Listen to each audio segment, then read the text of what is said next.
Welcome to Music Lessons in Marketing, a podcast for studio owners and instructors. This show will help you grow your business and stand out from the crowd. Now, here's your host, Dave Simon. Welcome to another episode of Music Lessons in Marketing. I'm your host, Dave Simon. Today's show will be part 3 of a 6-part interview series. I interviewed 6 different thought leaders in the music education space. And so far on the podcast, we've heard from Tim Topham, Daniel Patterson.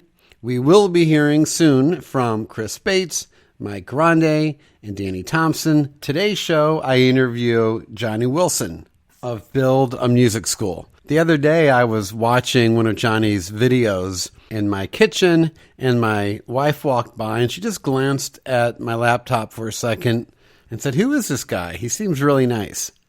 And I think that just sums up Jonny. He's just one of these people that the moment he opens his mouth, he just comes across as such a nice and genuine, really seems to have his heart in the right place. You know, John Jantsch, in his book, Duct Tape Marketing, talks about the importance of getting people to know you, to like you, to trust you. And once those feelings are established, they're so much more willing to buy from you. Jonny's just one of those guys that makes a positive impression on people within a few seconds. And I do think that's a big part of his success. So let's hop on over to the other side of the music as I sit down with Jonny Wilson as he shares with us how he was able to build his music studio to 2,000 students. That's right, 2,000.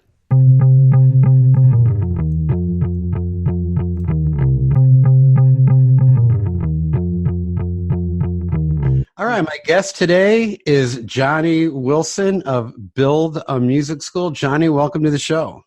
Hey, Dave. So cool to be with you.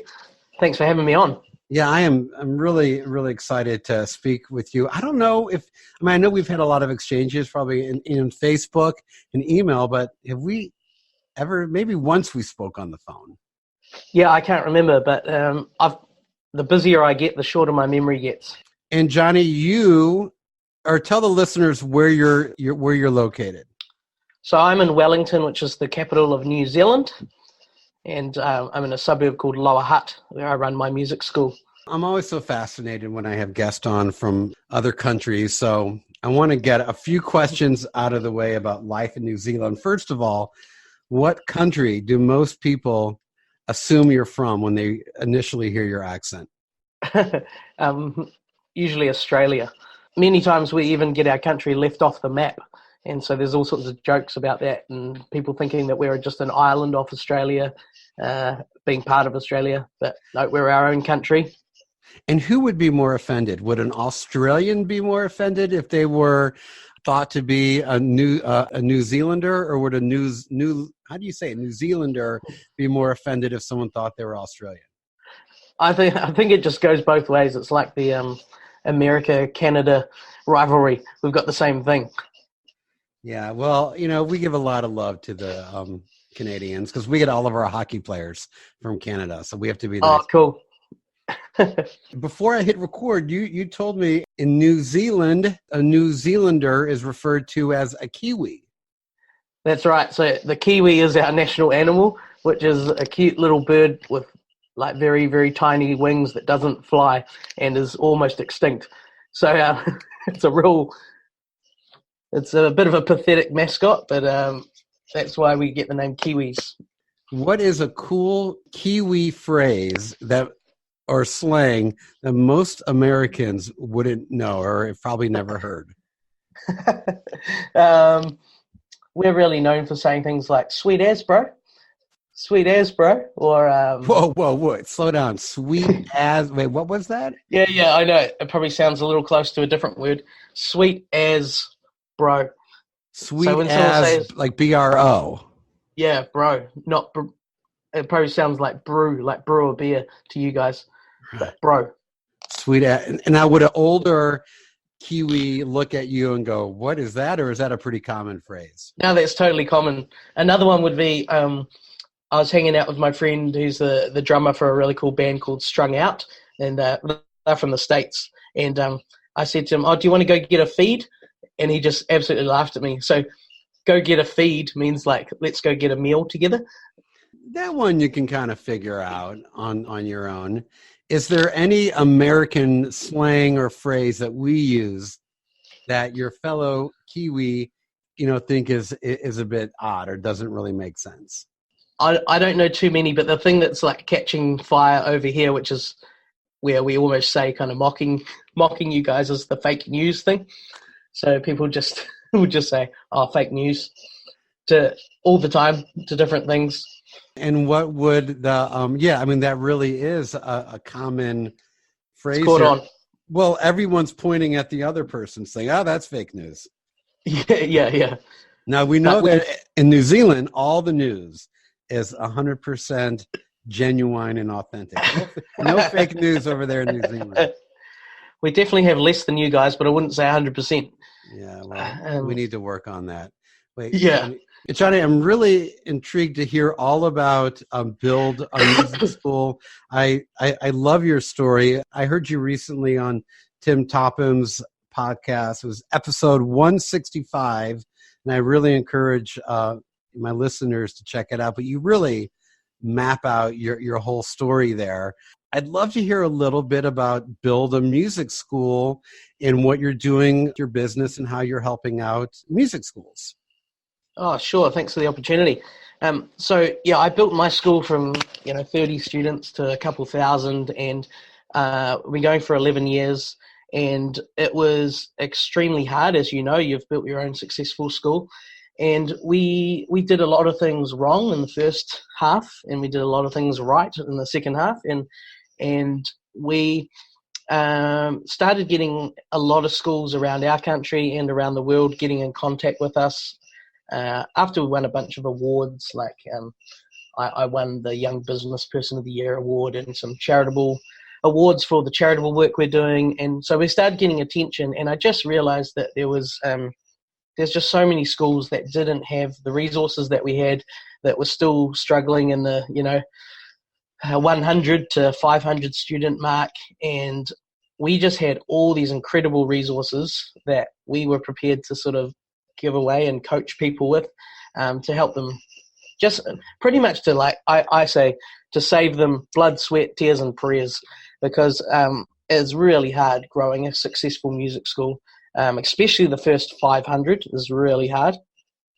So I built the Build a Music School program over a couple of years, after sort of looking out and seeing what was there that would be suitable, that would, if I was to start again, that would actually help me build a school of my size and caliber from scratch. And there wasn't anything that I thought was on the level that I would think that would get me there. And so we set out to build it. And so that's what we've done. And so it's really taken off. And we just crossed about 5,000 members on the Facebook page. And there's about I won't mention numbers of how many people in our BAM squad group, which is our Build a Music School community.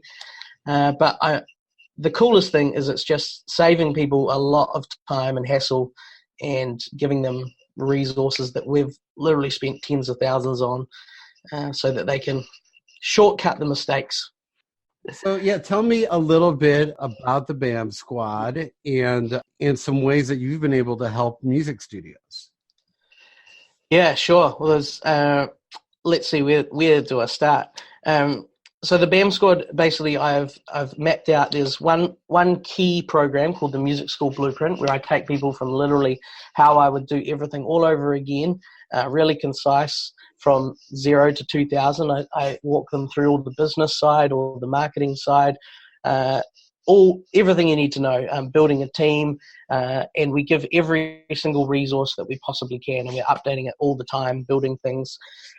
So literally there's everything in there from, hiring your first team member, contracts, guidelines, interview templates, job application,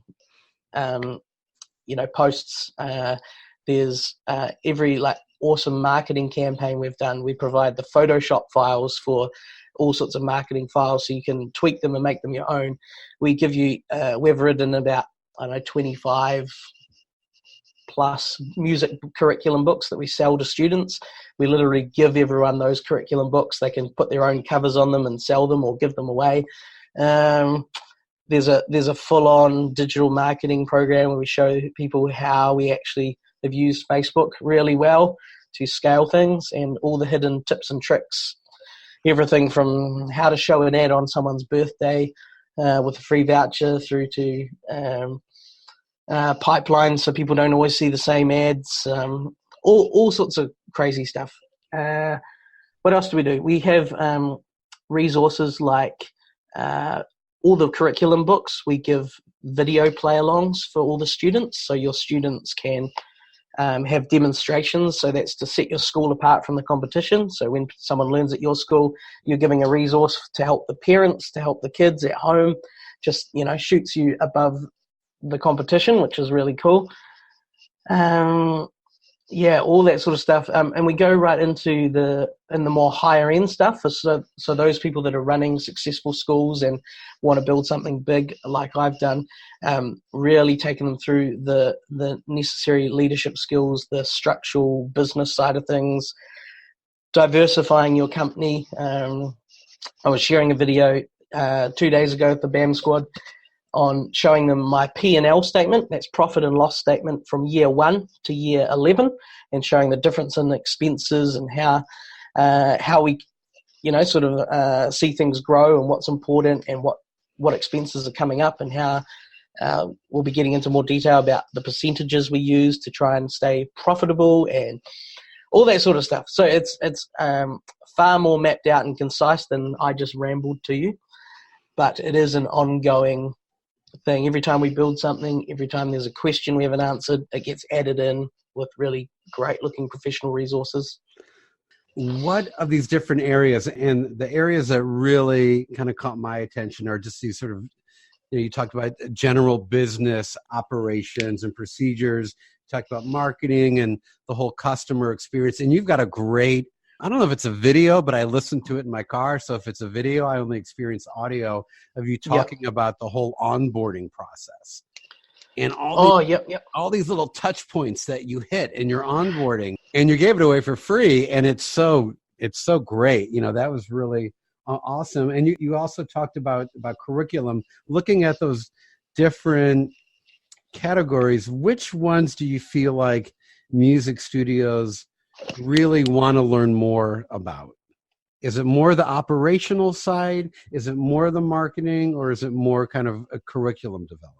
I think it's definitely the business side, and the reason why Tim Topham and I have done so well, sort of, being friends and partnering up on some projects, is that he's incredible at the curriculum side, and I'd followed him for years on the curriculum side. And my target is around growing your business, because when I set out, first of all, I didn't think I would build something as big as I had. I thought maybe I'll get a couple hundred students. And as I had to grow to, a couple thousand, there was nothing to follow on the business side that really said, hey, you should be thinking about this percentage of your turnover towards tutors and this percentage towards net profit. And there's nothing that actually really stepped you through even the growth side or the business side. And I think that's what's the most appealing. It's not long, fluffy videos talking about the philosophy of teaching or anything like that. It's really trying to be as to the point as possible. I'm really intrigued. 2,000 students? Yeah, so I talk about our numbers definitely fluctuate a bit. At the moment, we're about 1,800. But then I'd say round it up. 2,000 it is, man. Yeah, we've definitely crossed 2,000. I think we even got to 2,100 for a bit. But now that we kind of that was like a number we were pushing for years. And we'll cross it again in January. We've got a school of like 300 coming on board and all this sort of stuff. But what's more important is once you've ticked off that number, like, great, who cares? You've ticked that box, you can quote it. But what's most important is that you diversify your school. And as I don't know if I mentioned this when I was talking about the tracking of the P&L statement before, is I was showing our BAM squad that we have 14 different revenue lines. So if something really, if the crap hits the fan with, say, private teaching or a schools program or merchandise or something, your we would say you've got more legs to your stool, so that the stool doesn't fall over because one leg gets taken out. And so that's one thing that I really try and help our BAM squad work on when they get to the right level, is diversifying, so they've just got more protection. And can you clarify for me? You talked a couple times about working with schools. Are you going in to like the public schools? Yeah, so we don't have one building where 2,000 people show up. That would be amazing. But we also go and work in schools. So what I did is I created these music buses. So stripped them out and put in little tables for keyboards, and they fold down. You can have electronic drum kits and guitars and ukuleles. And so we go run beginner classes in small groups in these buses. And so we've built that up to about 5 buses. And then we work in a few other spaces. So, probably more than half of our students are in school programs, and then other activities are happening at our building. And we've got our charitable foundation as well. Wow. So there's a whole lot going on. The bus thing sounds like the coolest thing of all. It's actually incredible, and that's definitely our key to success for the astronomical growth from sort of from the early hundreds scaling up, because you not only have a vehicle that's providing a classroom where schools might be short of space, it's convenient to the parents, and you have a mobile billboard. So if you can imagine, for us, we've got 5 buses going out where you would pay thousands of dollars a week in advertising to have your bus canvassed on the roads in front of tens of thousands of people. So in terms of branding, it's awesome. And so say that whole division of my company, I've literally got, every single system in place, every, curriculum thing, every marketing aspect, every schools agreement, and I just give that to our BAM squad. So we've only been going for about a year and 2 or 3 months, and there's one member that's just in the process of securing his first music bus, so I'm really excited about that. Oh, nice. In Canada. But as an example, I've got I'm excited about this because more people should do it. It's just such a good business model, because you get groups of 5 kids for half an hour, so 10 kids at the school. It's daytime work, which is usually harder to fill for tutors. So you're talking like a very high hourly rate. We charge about $17.50 a student, so it's $175 an hour. You pack out 5-6 hours a day times, we've got about 7 tutors going out a day, 7 or 8. So it really adds up. One of my staff that was with me for 6 or 7 years, he moved to a city about 2 hours north and set up a music bus program. Again, just gave him all the resources. Within 6 months, he had about 250 students all lined up, and so it's crazy. Well, and also I feel like the bus in of itself is such sort of the symbol of like, the musical touring artist. The bus itself rolling up on a school, really, kids must get so excited when they see you, coming out to school. They love it so much, and it's so good for just raising your level of professionalism and getting taken seriously as a music teacher. And it's pretty awesome, eh? Kids love it. Now, you might be a little young for this, but do you remember the Partridge Family? No, I don't. Look it up. Everyone over the age of 40 who's listening is shaking their head. Now we know you're under 40. But the Partridge Family, they had like they were a family pop group, a TV show in the early 70s, and they had a school bus, and that was like their like tour van, and it was painted really cool and psychedelic. So it's so cool. In the bus, you can hold a classroom, and I know you guys do, or you convert it into a classroom. I know you do rock bands at your school. I mean, can you have a full-on band thumping away in the back of a school bus? Yeah, definitely. We don't use acoustic drums for that. We'd use electronic drums. But yeah, we've got the small little electric guitar amps and bass amps and everything. So yeah, we break it up into you choose your instrument, and learn. If you want to learn drums, you're with 5 drummers. Want to learn ukulele, guitar. If you want to play in the school band, we're taking 6 or 7 kids on their instruments. Some schools have 2 bands, 3 bands. Yeah. And then do you turn this into a social media opportunity? I mean, you could get so many great photos and videos on this bus. I mean, do the parents sign off to allow you to do that? Yeah, so we obviously have to be careful, and we have those agreements locked in. But yeah, we're filming stuff all the time. We're putting out loads and loads of videos. We have a media team at our school, so we've got two full-time people that are just doing cameras, videos, websites, helping with marketing, capturing stuff and putting it out to students, and film projects, and so it's pretty full on. Well, and I just think, people could look at you and think, wow, he's got all these students. I could never do that. It's really your creativity is what's got you here. And there's no reason why you can't be creative with 20 students.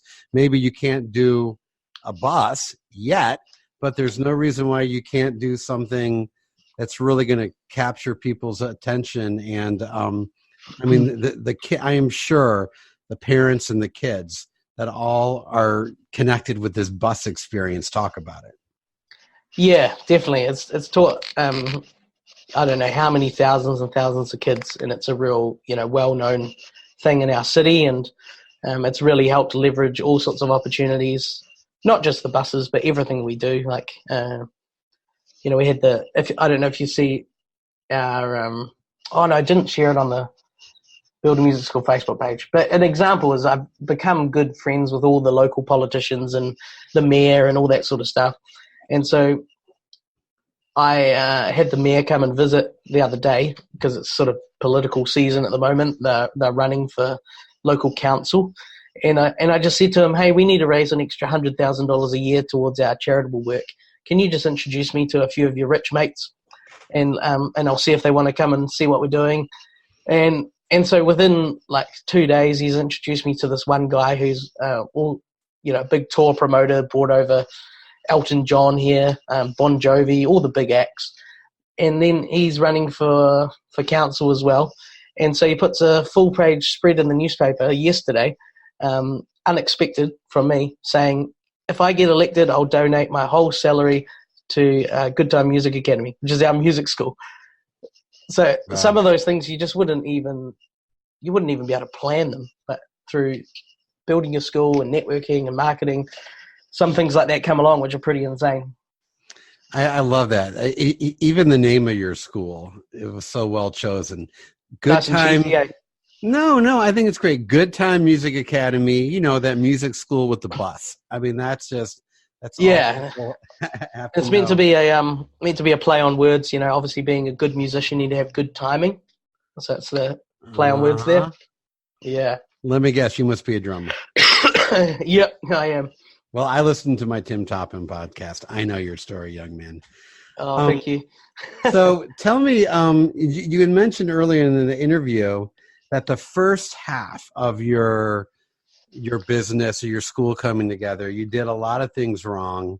And then later you started doing a lot of things right. What did you do wrong coming out of the gate? And what did you ultimately correct and do right? Yeah, sure. So I try to be as vulnerable as possible in all the Build a Music School stuff because I genuinely want people to not make the mistakes that I made. And I'm just thinking in one of the modules, there's a bonus episode at the end where it's called My 17 Dumbest Money Mistakes. And so I lay out the 17 dumbest mistakes, in the first 5 years probably. And so a couple that would spring to mind would be, number one would be thinking that you could hire 2 people that are sort of on a lower end of the scale. Maybe you only pay them $20 an hour versus hiring someone like one awesome person and paying them $25 an hour, $30 an hour. And why was that a bad decision? Well, I hired 2 younger people that had the potential to be great later on, but two average people do not equal one awesome person. It just doesn't work. And so a real key lesson was when you get the right person, it's worth paying the right money because they will make that difference in your business. So I think that was a really big lesson. So often we just want to save money and we think, what can I afford? And of course we have those limits, but we often sacrifice the growth or even the stress levels by not hiring the right person who was an extra $3-4 an hour, and we go for the cheaper person and they're just not at the same caliber, and that can cause all sorts of damages. If it's an admin person, well, their communication can be more poor, their organization can be more poor, their experience with customer service or sales can be more poor. And so if you've got someone that's 20-30% less effective, well, that could be costing you 10-20% of your sales or conversions or upsells. So that would be an example of one idea that I would go into detail about as a failure. And I definitely did that in 2011, 2012, I think. And it cost me a lot of money, and I ended up having to move these 2 people on and hire the right person. And that was a real, tough lesson to learn. What message do you really want all of the people in BAM Squad and music schools in general? What message you want them to hear, or what do you hear a lot of music schools across the board tend to struggle with that you just really want to help them get? My key message is that this is a business that works if you have the right strategy and support and resources. So many people give up, are stressed out of their minds, spend no time with family, are broke, working for $7 an hour by the time they calculate how many hours they're putting in and paying themselves. I've been through all that. It sucks. It is tough on your marriage. It's just stressful. You're wondering, like, should I just go get a real job? You look out and you see people old enough to be your parents living the same life, and you think, is that my future? And I'd been in that spot, and then once you get through and you get all the right stuff in order, and I just want to fast track that and show people you can actually make a great living doing what you love, and not be stressed out of your mind. It's not going to be easy, but I can save so much time, money, and stress for people. And so that's what I want to do, and that's what I get excited about when people are getting these huge wins and shortcutting problems that I had to go through. I think that stress, in the life work balance, even with the wisdom and knowledge that you do have, is still going to be there to a certain degree. And I think Tim Topham says this whole idea of a lot of music studio owners just kind of stumbling into their careers. They pick up a few students. Do you feel like a lot of music studio owners sort of struggle with what it means to be an entrepreneur, and that they struggle with their musician self? Absolutely. Here's the key issue I see. 2 people are musicians. They know that they can, charge themselves out at $50-$60 an hour or something. One builds a waiting list and wants to be able to hire someone to help them, but they can't afford to pay them the same amount, or there's literally no margin. So they pay someone less to come work for them. Now they have a business, but they feel bad the whole time that this other person could hypothetically go earn twice as much on their own. And so they have this deep down feeling of, this person's going to steal my students. They're going to leave. They're going to go do their own thing. I'm ripping them off.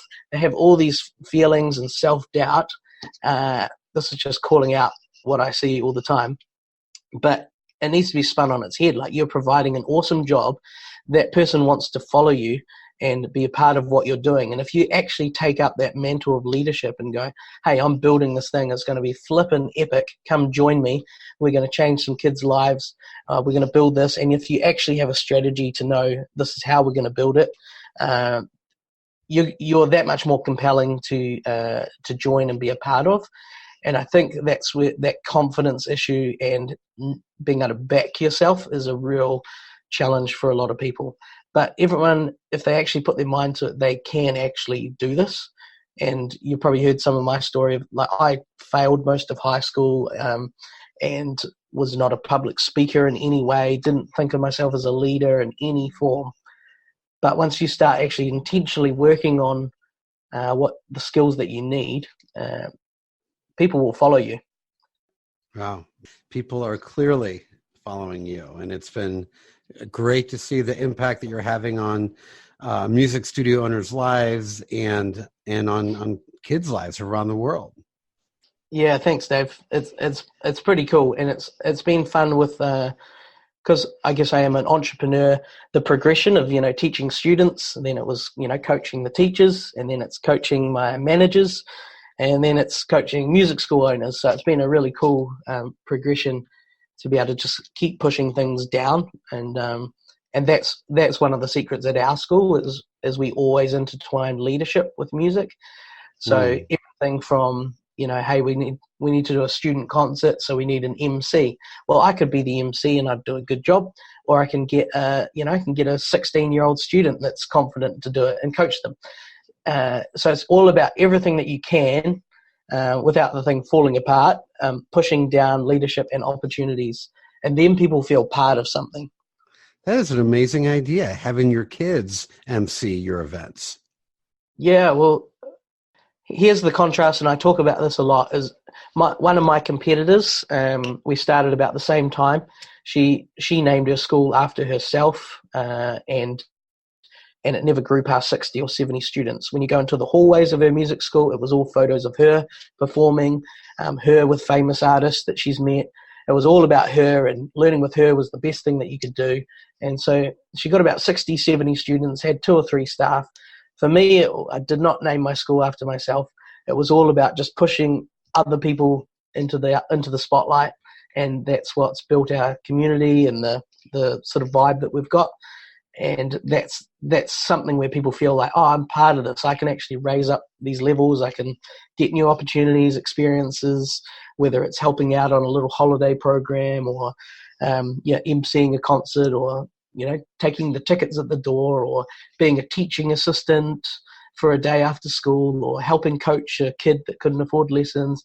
All those things, tips and tricks and secrets that need structure and resources and systems, but they help you not just build a music school, they help you build a movement. I've seen a lot of music schools use this idea of empowering kids through music. I mean, this is a great example.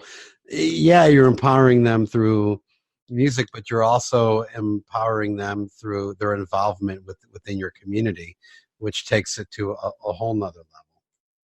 Yeah, definitely, and it's great for their CVs and just keeping kids out of trouble. Like keeping them busy. We sort of say like every kid's going to spend their time doing something. The more that we can fill it with positive hobbies, with positive role models, the better off they'll be for the rest of their lives. Well, Tim Topham told me that Kiwi kids are always getting in trouble. So you got to keep those kids off the streets. Jonny, thank you so much for being on the show. Really was great to hear your insights.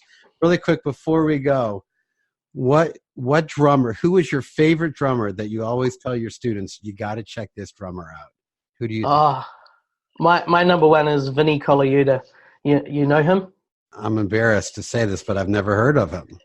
So Vinny Colaiuta, I guess, in terms of mainstream acts, he played for Sting for about 7 years, but he's like one of those incredible sort of fusion jazz drummers that Herbie Hancock, and he's played with everyone, but he's getting a bit older now, but he's just incredible. So Vinny Colaiuta would be my number one. Okay, so if you played with Sting and if you played with Herbie Hancock, I am definitely going to check him out when we get off this interview, and I'm going to have to go work on my drumming rudiments. Yeah, totally. Hey, Dave, can I offer your listeners a little gift? Of course. That resource that you mentioned that you you enjoyed. It's a free mini series that you can get from my website. It's four really cool videos, and people are really surprised that we give it away because there's so much effort put into it and behind the scenes footage, and so it's called Secrets of a Bulletproof Music Studio, something like that.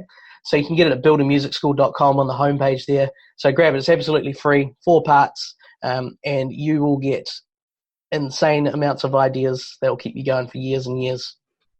Well, we all want bulletproof music studios, and it sounds like these videos can help people get there. And yeah, I have a very vivid memory of listening to those videos in my car and going, okay, this guy is the real deal.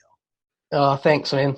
So, Well, if I just want to help and pass on everything that's going to shortcut the mistakes. Because, being honest, there have been nights where I have cried like a baby over the years, where things were so hard and I just didn't know what I didn't know.